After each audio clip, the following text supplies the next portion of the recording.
Comunidad de Infinitos, estoy muy contenta y emocionadísima por tener no solamente a un gran autor, la persona que es literalmente en YouTube el número 1 en dar consejos para...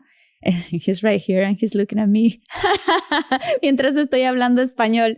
En dar consejos para el mundo del dating. Es impresionante, pero además es un gran amigo nuestro, de Luis y mío, y voy a leerles un poco de su biografía, y aquí es donde voy a cambiar. Seguramente me va a tocar doblar este episodio en español, pero ahora voy a leer su biografía en inglés, que me encanta.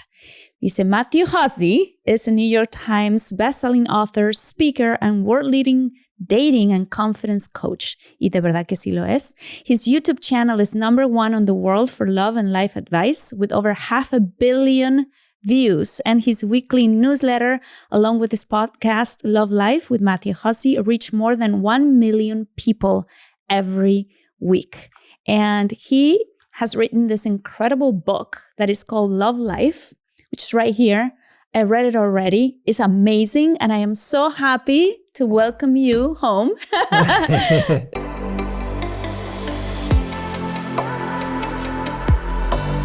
Despierta. Imagina, expande tu conciencia.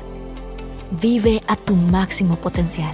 Siente infinitos.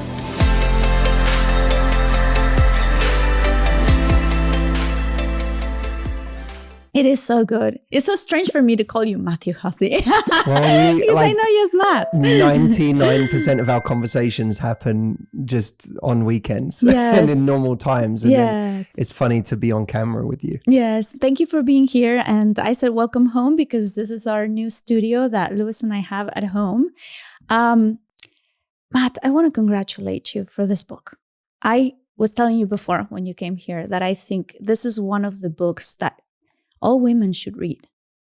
And especially because I feel most women, and men also, we struggle when it comes to relationships and when it comes to finding the right person for you, or the person who could be a good quality man, a good quality woman.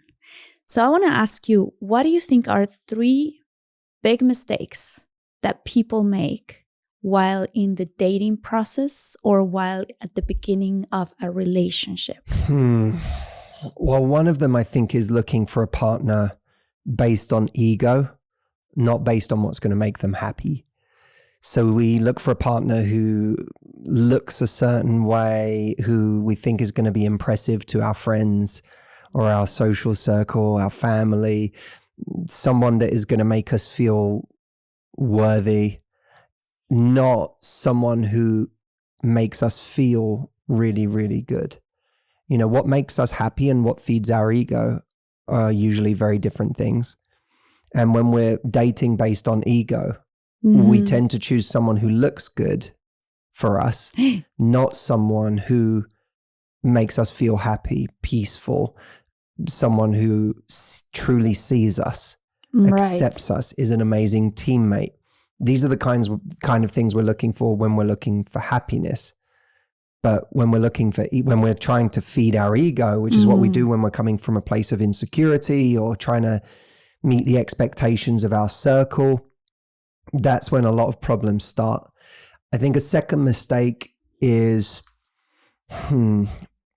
we value we overvalue things that are just, we overvalue the wrong stages of attraction and a relationship. So in the book, I talk about there being 4 levels of importance. Yeah. The first one is admiration. That's just seeing someone and thinking they're great or hot or sexy or interesting. Yeah. It doesn't mean anything. It just means they may not even know you exist. So level 1, admiration, is not very important. Level 2 is mutual attraction. That's where the two of you actually have a shared attraction. You like them and they like you. It's better, it's more important, but it's still not important without level 3. Because level 3 is commitment. You don't just like each other, you're actually saying yes to each other. Instead of you saying, we really like each other, it's amazing, they're amazing. And I say, well, what's wrong? And they say, well, they say they're not ready. They don't want a relationship. This happens so much. Yeah. It's so common that we really overvalue level 2, and we don't realize that if something doesn't reach level 3, it's not that important, regardless of how great you think the connection is. And then level 4 is compatibility. That's, you're not just saying yes. There's not just attraction. You're not just saying yes to each other. You're also compatible with each other. You work well together. Yeah. You have a shared moral compass. You believe in the same values. You have a similar vision for the way you want to live your life or what you want to create. The timing of your lives works. The lifestyles that you have integrate well. These are all compatibility issues. Love is not enough.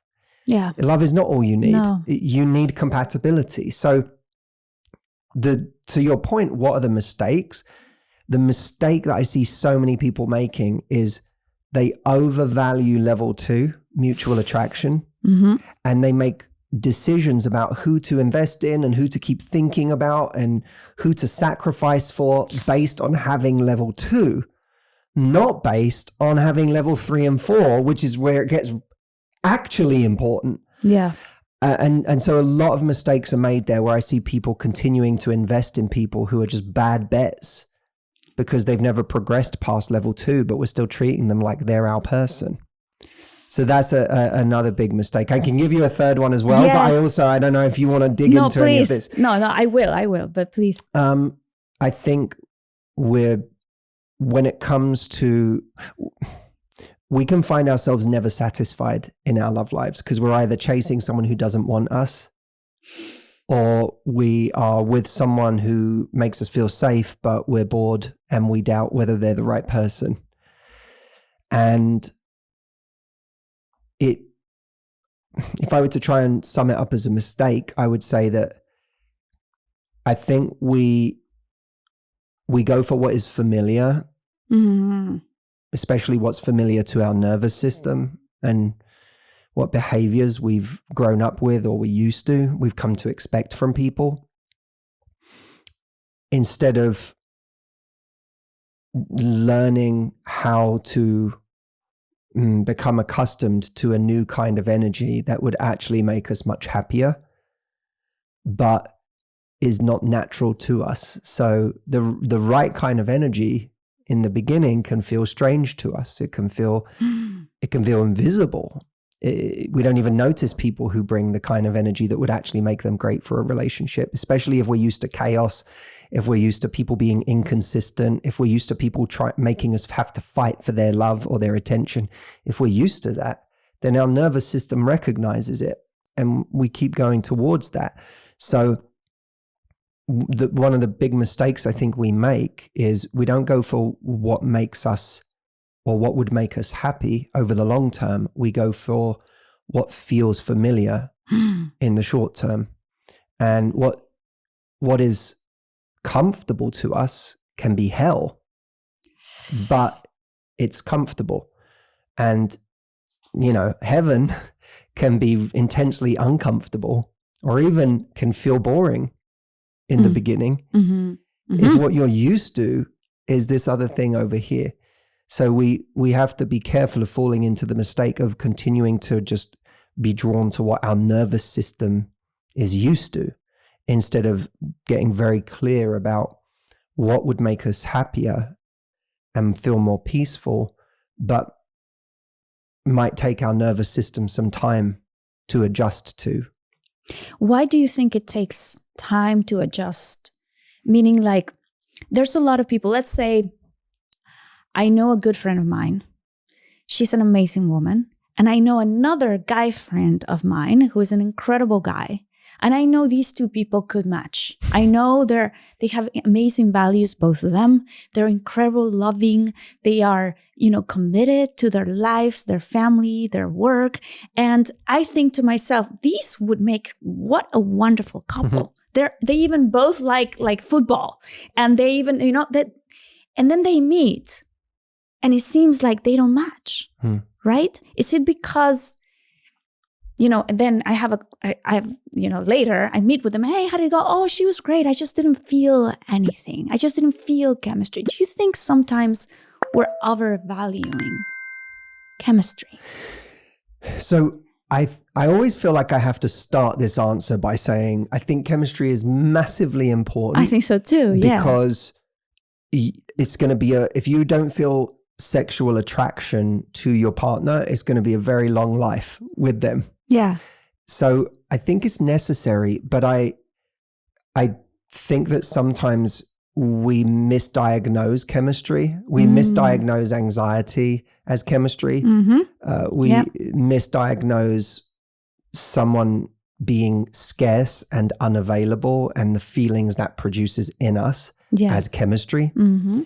And we misdiagnose simplicity and someone who is actually showing us attention and is, giving us genuine love or affection as boring, because we're not used to it. Yeah. If you take a drug addict on the day they quit and ask them to appreciate a sunset, it's going to be really difficult. Yeah. Because their body is used to these highs, these artificial chemical highs, that a sunset can never compare to that. They're two completely different things. Yeah. So someone coming off of that cycle of highs and lows is probably going to find a sunset very boring. But if you're connected when you watch a sunset and you feel grounded and you have an appreciation for the slowness of nature and the transcendent, awe-inspiring, existential,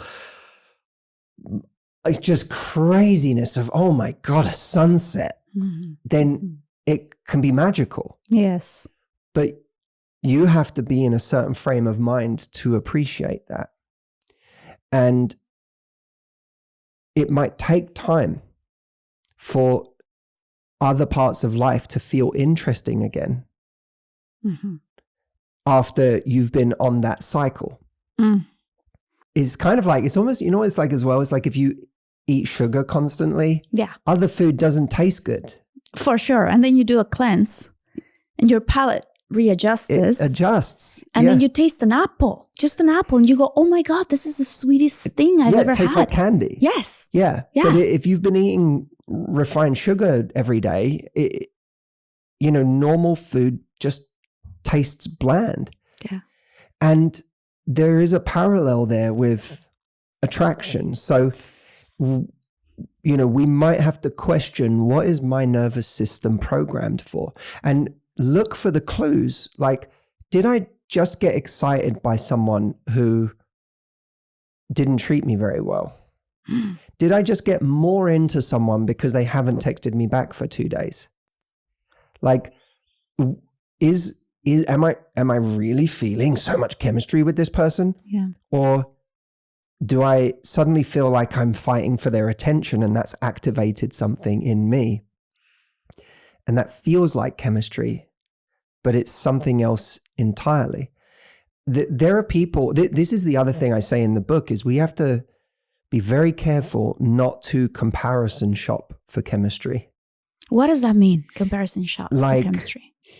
We often take the person in front of us who maybe is presenting as a healthy person and a healthy relationship and something potentially sustainable, and we compare it to the peak of our attraction to someone in a very different type of situation. So let's say like the holiday romance. Right. I love that movie. You mean that? Or you mean that? No, like just, a holiday any, but kind of like you could even apply it there. I mean, Cameron Diaz meets Jude Law and she's falls in love London. the first day. And of course it's exciting. It's like, she's in London and this handsome stranger knocks on the door and she thinks she's going back to LA. So there's only a couple of weeks for them to enjoy each other. That creates excitement. Yeah. But you can't compare that to a relationship. Mm-hmm. It's like comparing, fireworks to life. Fireworks are amazing. We all love them. When fireworks are happening, we stand side by side and we look up and it's like, they're amazing. Aren't they beautiful? Oh my God, this is so cool. If the fireworks carried on for another 2 hours. Oh my God, you'd be so annoyed. Oh my God, this fireworks. You're like, this is enough. Can anybody give me some silence? Yeah. Yes. And they'd get boring and you'd be like, okay, can we go now? In order for fireworks to be fireworks, they have to end. That's an important condition of why we like fireworks. But you can't compare life to fireworks. And passion is important in life. Don't get me wrong. Like, chemistry is important. But I think when I say we make the mistake of comparison shopping for chemistry, what I mean is we make unfair comparisons. I had a woman who, I put this story in the book, who said, I was in a relationship with someone who didn't show up for me, or he was often unavailable, who's this, who's that, but we had the most amazing time together when we had time. The chemistry was amazing, this, that. And I'm just worried I'm not going to find that again. How do I find someone where I feel that amount of chemistry again? Yes. And it's like, well, this is an unfair comparison. Almost certainly, one of the reasons you felt so much chemistry was because even though you were in a relationship with that person, you never really felt like you had them. It was never available for you. So what you're feeling attractive. The fireworks kind of never ended because you never really felt safe. That's horrible. And if you never feel safe, if you are with someone, but you never really feel like you have them, you're always second guessing. You're always wondering if you match up. You're always wondering if they're still going to be here next month, then of course the anxiety inducing chemistry fireworks. Oh my God, I want this person so badly. Of course it never ends because you didn't really ever feel like you had them. You don't know how you would have felt if you felt safe in that relationship. But what you're now doing, which is unfair to new people, is you're comparing what you might feel with someone who's actually emotionally available with how you felt with someone who was never really available, who you never stopped chasing. You can't compare the two. It's not fair to new people because they're not, a healthy person isn't going to recreate the conditions of them never being available and you feeling like you always have to chase them. This is so good, Matt, because for me, I always say, or usually say, that chemistry is really tricky. And I think it's the way you just explain it is amazing, because it's not that chemistry is bad for you, or in general, I think it's overrated because it may be a toxic bond. It may be a trauma that we are reenacting with this new person. So that's why I think is very, very tricky. But when I met Louis, I remember I thought, oh, he's very kind. Oh, he's very handsome, right? But we had such a beautiful spiritual connection. And I wasn't used to that before I went through a lot of healing. Yeah. And I remember I remember wondering, I wonder if we have sexual chemistry. I remember thinking that. And when we gave each other our first kiss, then I was like, oh yeah, we do. You know what I mean? But before that, I wasn't, blinded in a way, because I feel chemistry, the other type of chemistry, not the good kind, blinds you. And all of a sudden you're not seeing the red flags. So what would you say you think are the most important red flags that we can see at the beginning of dating somebody, or just going out on dates, or actually dating? And how do we distinguish from I'm seeing a red flag, but at the same time, I don't want to judge this person? You talk about it in the book, but could you please explain a little bit more of that? Yeah, I think Look, there's so much advice out there these days on what are red flags that if we took all of the advice, we would never be a red date flag. anybody, right? No one would date us. Yes. You Yes, know, I agree. It becomes a kind of tool to judge someone 100 different ways. Yeah. So I think it's really important to drill down to what are the key things that are a problem and how do I address them when they come up so that I can see if it really is a problem or if it's just something that is wrong in the moment or something that has made me feel strange or unhappy in the moment. So, you know, let's say someone gets jealous of you.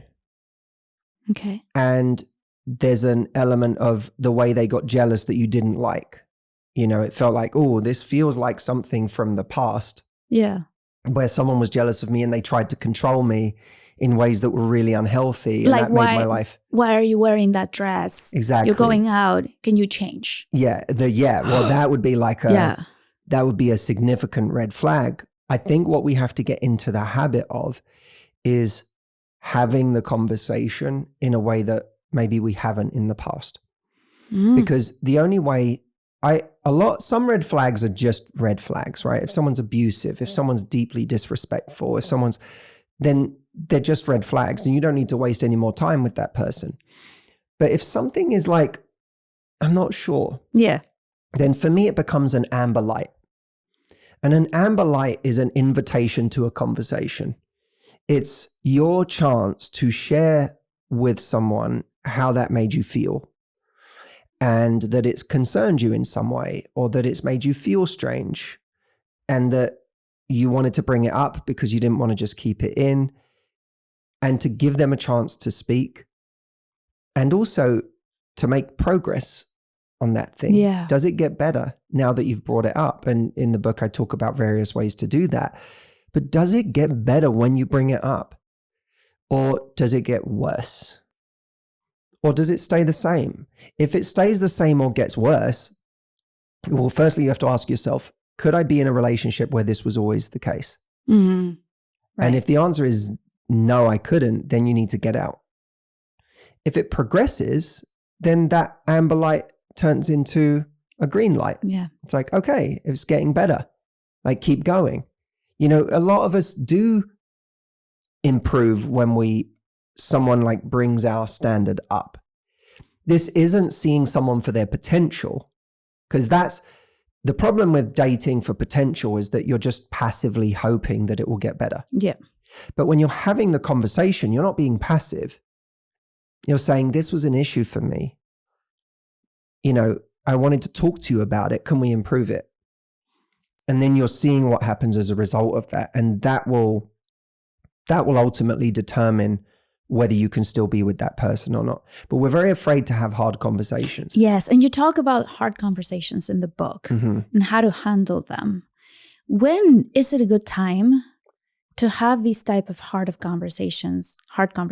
And maybe we should define what would be a hard conversation, right? Hard conversations can take many forms. Like, you can have a hard conversation that's a very direct, that's not okay what you just did, and I want to tell you that's not okay. But there's also hard conversations that can be very gentle and elegant, but it's really you being brave enough to ask a question that you're afraid of the answer to. Oh, why are we so afraid of the answer? It's so hard to really like you like this person so much. Yeah. And what if it doesn't work out? We have to tell ourselves, my happiness is the goal, not the person. And if I stay with a person and I don't get my needs met, it will be impossible for me to be happy. Yeah. And most of us have been there before. You have a relationship where your needs weren't met. And even though you told yourself you really want this person, it was hell. Yeah. You were so unhappy. So we have to be honest with ourselves. Me ignoring my needs has never worked. It's never made me happy. In fact, the times where I was most depressed, most miserable, most anxious, the times when I completely lost myself and became bad energy to everyone I love, was the relationships when my needs weren't being met. What does that create, Matt? When you're in a relationship, your needs are not being met, and you feel like you don't have the strength to have these conversations. Over time, what happens? You fracture yourself. You know, you lose touch with who you are. Yeah. You're sending yourself a message that your needs don't matter. So gradually you just become a person who lives in service of this person, trying to make them happy, trying to make them like us, trying to be good enough for this person. We often get less close to the other people around us because when they start pointing out how we're losing ourselves or how we're not respecting ourselves or how, hey, why doesn't he ever do this for you? Or why is it always you doing this? And we don't like them pointing that out because it sheds light on how unequal our relationship is. And we don't want to confront that because it's too painful to confront that. And so we distance ourselves from the people that speak truth to us. From friends, family. Yeah, we stop. We either distance ourselves from them or we just stop telling them things. I've been there. Yeah. Because if we don't tell them things, they can't point out the problems with what we're telling them. Yeah. So we just stop telling them. We stop having those conversations. And so even if we're spending time with them, in a way, they know us less and less. They know our life less and less. And we start to cut ourselves off from the very support that we need and the very love that we need to be strong enough to start to speak up for ourselves again, to start to rediscover ourselves, to reclaim ourselves and our needs. And if that happens for long enough, you start to forget who you ever were, or you start to forget what your value was. You now measure your value only in relation to this person that you're with and your ability to hold on to the relationship. And that's a really dangerous place to get to because then you become terrified of losing the relationship because having given up all the other sources of your value, this is now the only source of your value. So you're like, well, I'm not happy, if we can even admit that to ourselves, because often we don't in those situations. But I can't lose this because it's all I have. Or this is my value in life. This is what is giving my life meaning or purpose. Yeah. So you're putting all your life meaning in the hands of this one person. And whether you're, a man or a woman, it can happen, whatever type of relationship you have, that can happen. And then I feel like that can also create a lot of resentment in yourself for, constantly having this dialogue. At least this was my experience of like, I'm doing this for him. I'm doing that for him. I'm doing this other thing and this other thing and this other thing. And I don't feel seen, right? I don't feel acknowledged. I don't feel, and you're putting all your value there. And why is it that it was my experience also, but for so many of us, in my cases in the past, obviously, but we can be in relationships in which we know it's time for us to go. It's time for us to move on, break up, because the experience is not being good, it's not being healthy. And although we know it psychologically, why is it? Or, why is it that we can't leave? Well, at a certain point, so much of our identity is built around this relationship. Our self-image is built around this relationship. Other people think we're happy or that this is our life. We've been defending this life for a long time. you know, and we've had to justify it for a long time. And in justifying it, we've also brainwashed ourselves. We've been kind of complicit in brainwashing ourselves. We have become a poor judge of how bad it is and how bad the things this person is doing are, the way they're treating us. We become like a part of a mini cult. Like oh my God. We're like in a cult of two people. And, you know, we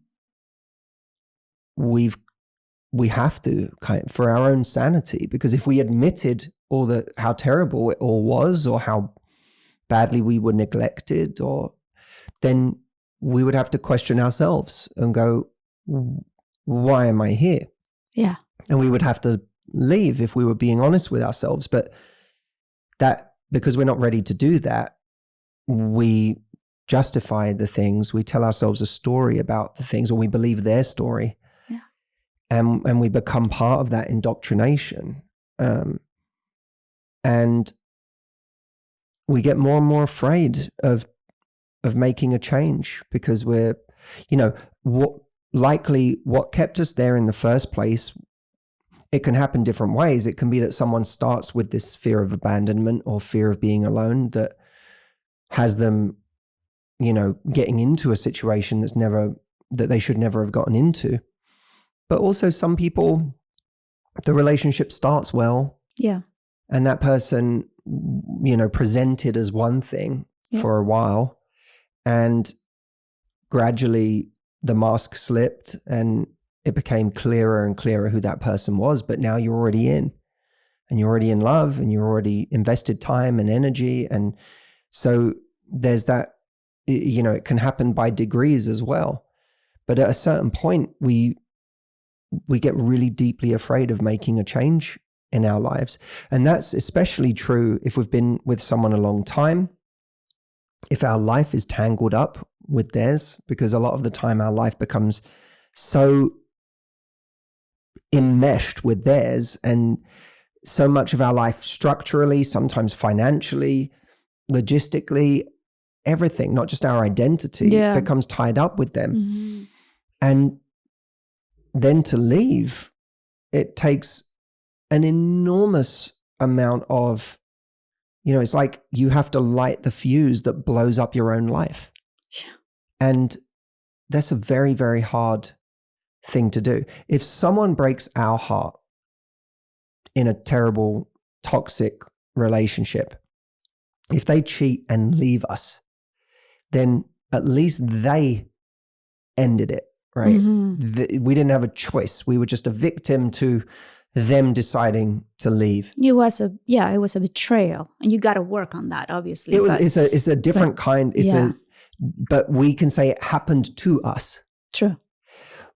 When we are the one who is blowing up the relationship, it requires us to have agency. It requires us to say, I'm doing this.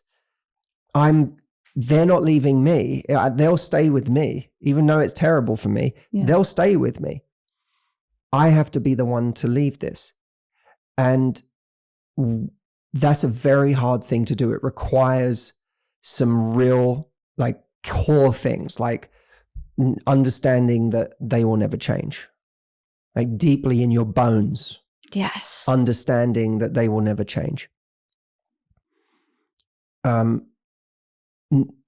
Knowing in our bones that we will never be happy here, and that this is going to be a special kind of hell that is going to continue for us, that has happened maybe for the last year, the last 10, the last 20 years, that is going to continue.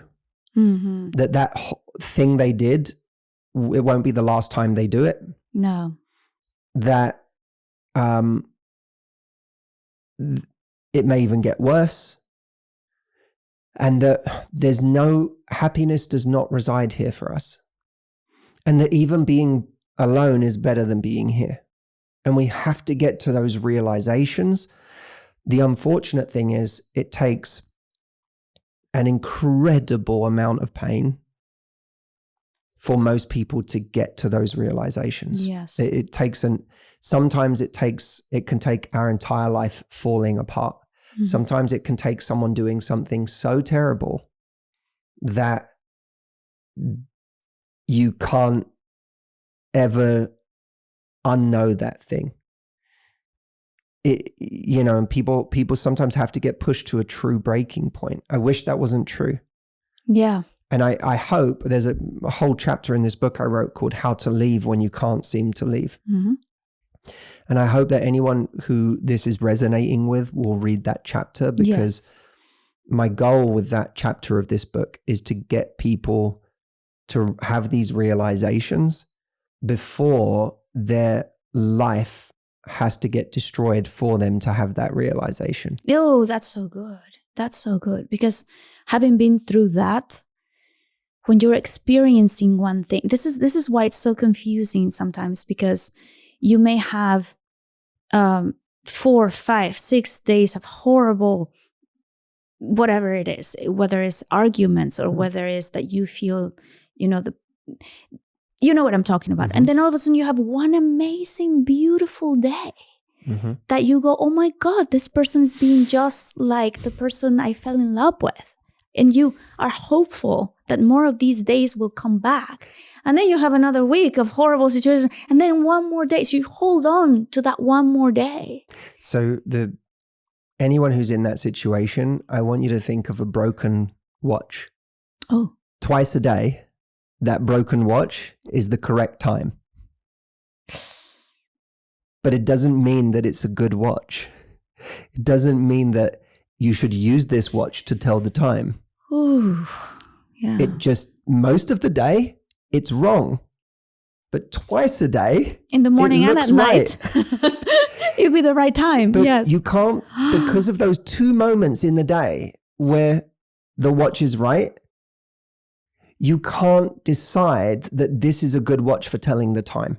And just because once a week someone is a good partner to you, you can't use that as evidence for the fact that this is a good person to align your life with for your happiness. That's the trap. And that's, of course, what's known as the trauma bond. This idea that the bad moments are followed by a good moment that brings you back in and has you justifying your existence in the relationship in the bad moments. And it can be a really, really hard thing for people to get out of. Yeah. But and the confusing thing about the good moments is that we can get into what I think of as a trap of are they a good or are they a bad person? Like when they do something good, it makes us question everything, because certainty that someone is a bad, malicious, evil person is there's a comfort to that. Mm. If I can convince myself that this person is just all bad, then I might have the courage to leave. But the moment they do something good, and maybe they cry, maybe they hurt, maybe they show me affection, maybe they do something sweet. Yeah. That moment suddenly throws me into this complete tailspin, because I go, maybe they are good. Maybe there is something good about them, and maybe I've got them all wrong. And if I've got them all wrong, I'm a horrible person for just ending this relationship. Oh, so true. So we go in that cycle. Yeah.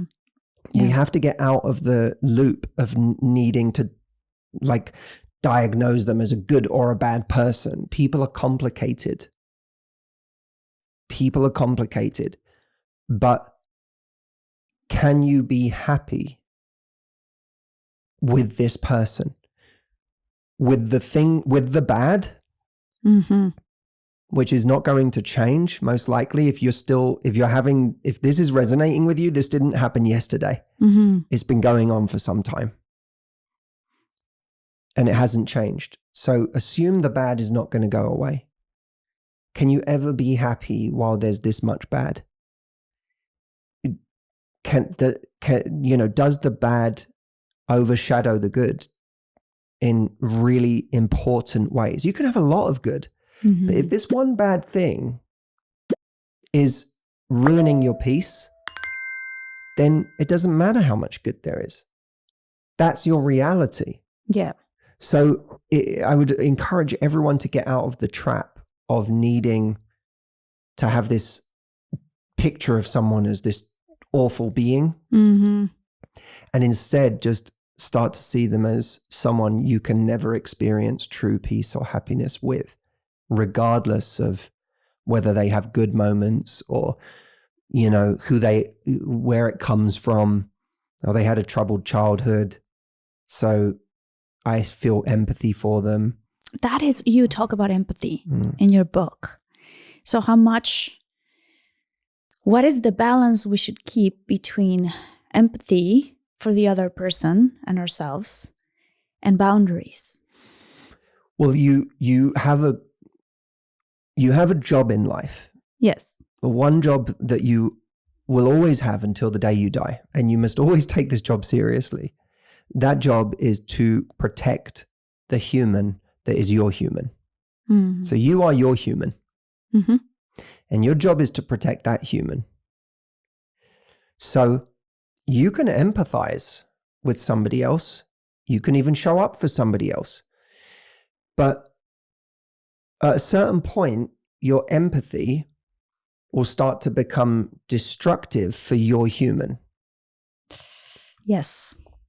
So if now the way you're showing up for this person or forgiving this person or sacrificing this person is getting in the way of your job of taking care of this human, that no matter what, your one job is to take care of this human. Yeah. If showing up for somebody else is now getting in the way of you taking care of your human, then you have a problem. So that's where our empathy, or at least our showing up for someone, has to reach a limit. Because look, I want to be there for you, but being there for you is at odds with my ability to give happiness to myself. And that's what allows you to walk away. And what you do is you trade your empathy for a distant compassion. Interesting. You can still have compassion for somebody. Yeah. There's people in my life I don't have in my life that I have a compassion for, that I feel like they don't know how to do better. And it doesn't mean that you have to keep them close and withstand. I can't. Whatever their behavior. No, I can't keep them close. Right. I can't. Right. Because that doesn't matter whether what they're doing has any sinister motives. Those people are poison to my life. And I owe myself more than to keep someone around who's poison to my life. So it's not about hatred. It's just about, having you in my life is incompatible with my ability to be at peace. That is so good. Because this, by the way, applies to not only love relationships, meaning like, sexual relationships, but also with friendships. Everything. Friends, and family or business or anything like that. Before, when you were explaining me something, you raised your hand and I saw your wedding ring. And I thought about commitment, right? Because you mentioned it is as these 4 different things you mentioned as a third one. And it feels like, and I think most of my girlfriends would agree that, and I also experienced that in the past, long, long time ago, but that you are in a relationship, everything feels so good. Or even like at the beginning of dating, and like this guy keeps on calling me, we see each other, we have a great time. Then in 4 or 5 days, I don't hear from him. But then we see each other again and it's amazing. And now this has been going on for about 6, 8, 9 months. I know this is a bad question because I'm going to phrase it really horrible, but like, how do I make this man commit? Or, you know what I'm saying? Or like, yeah, like how, what's happening? Why is it that he doesn't commit? A huge part of why I wrote this book. There was a point where I literally thought of calling this book Standards. I like Love Life. I like Love Life. It's a bit more gentle. Yes. Because standards are at the core of so much of this. You have to be brave enough to have a standard for what it is you'll accept in your life. I was not the most committal person early on with Audrey. Okay. And, you know, we were long distance, and the relationship involved a lot of travel, her to me, me to her. And I was very much like just not fully there. Mm-hmm. And she sensed this. And at one point she sat me down and said to me, look, this can't keep going the way that it has been. If you can't just give your all to this to see what it could be, then I can't keep going with this, because I'm giving 100% of me to see what this could actually be. And I'm not prepared to do that if you're only giving half. That's fair. Yeah.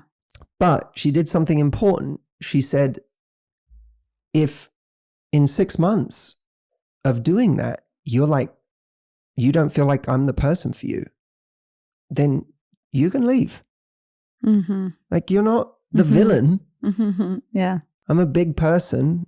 If it's not right, that's okay. I'm not going to blame you for that. And by the way, I might decide you're not right for me in 6 months. So, you know, anything can happen. Right. But I'm not going to give my energy to someone who's not actually giving it a real try. Very good. So you have to either give this a real try, or I have to go and give my energy elsewhere. But it can't be that we continue this with you giving half of yourself. Now, the reason that was so powerful was because on one hand, she actually lowered the stakes. Okay. So when she said to me, like, I had hurt people in my past and, you know, felt awful about it. The one thing I've always suffered with is tremendous guilt and a feeling of like, I don't want to hurt anyone. To the extent that it made me avoidant, because I was like, I can't hurt this person. Yeah, I hate this feeling. I hate myself afterwards. So, you know, there was a part of me that was like keeping her at arm's length, and I was making myself responsible for her emotions. And she was like, you have the right to change your mind. Yeah. Like, I'm not going to see you as the villain in this story. And in doing that, she lowered the stakes for me, because it was like she gave me permission to just go all in and try. But she didn't just lower the stakes. She also raised the standard at the same time. And she gave you a choice. She gave me a choice, and she was like, it's totally okay if you don't want to go any further. Yeah. But if we go any further, here's what it has to be. You can change your mind. Yeah. But I'm not going to accept anything less than all of you right now. And it lowered the stakes while giving me a bold standard to live up to. And the irony of that is I started giving more, because I said, okay, if it's not right, it's not right. But I'll give more right now. And because I also didn't want to lose this person, because she was amazing. So I was like, okay, I'm going to have to give more. So I gave more. But when I gave more, she gave you more. Also. She gave me more. And I started to see the relationship getting really good. Yeah. Month by month, I was like feeling more invested, because we value what we invest in. Yes. So as I'm investing more, this thing's becoming more valuable. It's getting better. And it's getting harder and harder for me to tell myself, well, I don't know if I want a relationship, or I don't know if I want, you know, like it got me more and more invested. And that was what for us led to that level of commitment. Was it just became obvious to me that, oh my God, this is an amazing relationship. I'd have to be an idiot to give this up. I've never felt more seen. I've never felt more accepted. I've never felt more at home. I've never had a better teammate. Like, this is the good stuff. This is so much of what a relationship is about at the highest level. So but the part people don't do is they don't stick to those standards. Like Audrey, I can tell you right now, if I had kept giving like half of me, she would have been out of there. Yeah. She never, no matter how much she liked me, she never made me more important than her own piece. That is so good. Yeah, that's because she's a healthy woman. She's worked so much. She's constantly working on herself. Yeah, but she wasn't always like she did that work. Yeah, no, same with me. Yeah. She did that work. She'd been in situations where she'd done the opposite and it never worked out for her. No. It never left her feeling better. It never left her happy. And that's the thing. Like, we talk a lot about self-worth, and self-worth is incredibly important. There's a whole, the last third of this book takes you on a journey to take your self-worth to a level that it's never been before. But you don't need self-worth to have a standard. You just need to know what's never worked. If something's hurt you bad enough, like if I held your hand in a flame, you wouldn't need self-worth to get your hand away. No, you just move it away because it's too painful. It starts feeling painful. Yeah. And you move it away, soon enough so it doesn't feel even more painful and you're burning your finger, like literally. It has nothing to do with self-worth. It has to do with necessity. Yes. So we have to start connecting to necessity, if nothing else. That, in Audrey's case, she's built her sense of self-worth over time, but she also got really good at learning what didn't work for her. And she knew with me, no matter how much I like this guy, it's not going to work for me. It's not going to make me happy to continue down the road with someone who is not on the same page as me. Absolutely. I think a lot of it, for me, for example, before meeting Lewis, I needed to learn about myself. So much so at times because, you start dating when you're very young, actually. You don't really know who you are. So then you go into the relationship and you obviously, that relationship doesn't work out. You feel the breakup and then you're looking for the next relationship and you don't spend enough time or in therapy or with books or with YouTube videos, with yourself, journaling or anything to actually really get to know who you are. And in your list of standards, what can work for you and what cannot work for you. So then you meet the next guy, and like you said, the attraction and the physical attraction or the sexual attraction is so high, or even sometimes it's like the guy is telling you, I really like you, and you're like, oh, finally, I found a guy that is telling me he likes me. Great, I'll stay with him. And I'm not gonna go through, like, my standards, I'm gonna lower them because I am in a relationship and I've been single for 4 years and finally I'm in what it feels like it's a good relationship. Yeah.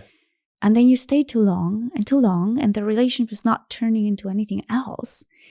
And you have to have a lot of self-knowledge and courage and compassion for yourself to say, this is important for me, just like Audrey did. And to be okay if the answer in actions is not good, or not up to your standards. I have been, this is a silly example, but like, I've been asked to do various TV shows so much in my life. And to this day, I've not done a TV show where I'm like, this is the one I've always wanted to make. And so I say no to most everything that lands on my plate. And the reason I do that is because I know that not doing a TV show is better than doing one that makes me hate myself and where the format is horrible and I don't like the thing, it's just cheesy, or I've said no so much, but that's because I've done things in the past where I got a taste of what it was like to do something that I didn't enjoy. And I was like, ugh, I never want to do that again.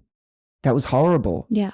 And I keep that in my memory because if I forget that, then I'll go and do something again and I'll have to relearn the lesson again. And it is hard when someone's been single a long time. It is hard to keep that memory, because what becomes more real to you is the loneliness. Mm-hmm. What becomes more real is the desire to want to be with somebody. Yeah, somebody hugs you, cuddle you, like somebody. You miss that. You miss that. You miss that, and you panic because you think, what if I never find that? What if it never happens for me? But you never know when the right kind of person is going to come into your life, and by the way, it doesn't happen all that often. Mm-hmm. Mm. When it does, love needs space. And if there's no space in your life because you are preoccupied with a person and a situation that is bad for you, then that person will just pass you by. You'll never notice them and they'll never notice you. So true. And that's not just true of relationships you're in. It's true of people that you are preoccupied with that you're not even in a relationship with. You know, I think of it as microdosing in love. When there's someone that you really like, but they are not giving you a relationship, but you hook up with them, you text them, you call them, you see them every couple of months, and you can't stop thinking about them in between. Well, that person's not taking up a lot of your time, but they're still taking up a huge amount of emotional and psychological bandwidth. So even there are people, like everywhere in life, there's people walking around who aren't even taken. Mm-hmm. They're just absorbed in a phantom relationship that they have in their mind. And because they're absorbed in that relationship and the idea of that relationship, their eyes are not You're blinded. Yeah. in the room. Yeah, you don't, like the best guy for you can walk by right in front of you. Because you're like you can never thinking about what could be with this person who will never be. Yeah. Or you're texting with someone who you're thinking about sending the perfect text to try and get their attention again because they haven't texted you. Like you're missing it. Yeah. You're missing it. Life is happening around you. There are countless stories waiting for the telling, and you're missing them because you're absorbed in this story that will never be. Mm-hmm. I love you very much. I love you being here. I really, really enjoyed the book. Where can we find it, by the way? Here it is. Love Life. It's called Love Life, How to Raise Your Standards, Find Your Person, and Live Happily No Matter What. I love that. And I'm very proud of it. I've been working on it for years now. It's for anyone who really wants to find love. Mm-hmm. And it acknowledges that it's hard out there. Yeah. And it's not your fault that it's hard out there. But it also acknowledges that there might be some things that we can do that can give us a chance to do love better. Yes. And also to find love faster. And this book is designed to be your co-pilot on your journey to finding love. And also being happier in the process and feeling more at peace in the process, because life is too short to defer your happiness until the point where you find your person. And it also helps people with some of the things that do rob them of their peace and happiness when they're looking for love, like the desire to have a family. You know, I wrote a whole chapter on about that. The question of having a child and how that affects people and what you can do to find peace even in that before you've met your person. So it's a very comprehensive book, and anyone who wants to get a copy can go to lovelifebook.com. You can go to Amazon or anywhere you like, but if you go via that website, you can also use your receipt to get a ticket to an event I'm doing on May the 4th called Find Your Person, which is designed to be, is a virtual event, but I'm going to be doing it with every single person who gets a copy of the book. That's amazing. And get your copy. It's designed to be like the book's going to give you all of the learnings, yes. and then this event on May 4th is going to give you the path. And it's going to give you the fourth. May the fourth be with you. May the fourth be with you in finding love. And finding love. But it's going to be great. And so I encourage everyone to get a copy of the book and to come join us on that May 4th event. The link is lovelifebook.com. Your social media, please share with everybody. Well, I'm on Instagram at the Matthew Hussey. Facebook, I can't even remember what my Facebook is. But type in Matthew Hussey yes, and you'll find it. TikTok, all of the places. And we have a podcast as well, YouTube. And we have a podcast called Love Life with Matthew Hussey if you want to come and listen to us there. I have. It's amazing. Thank you. Yes. We have to get you on there. Yeah. I always think whenever I hear like a saxophone music, I always think about your podcast. It does have the theme song. Yes. A sexy little sax in the beginning. Yes, absolutely. This was wonderful. Thank you so much for being here. Muchísimas gracias a todos ustedes. De verdad recomiendo muchísimo el libro. I really highly recommend it. Love Life with Matthew Hussey. Thank you so much. Thanks, Martha. Bye, guys. Gracias.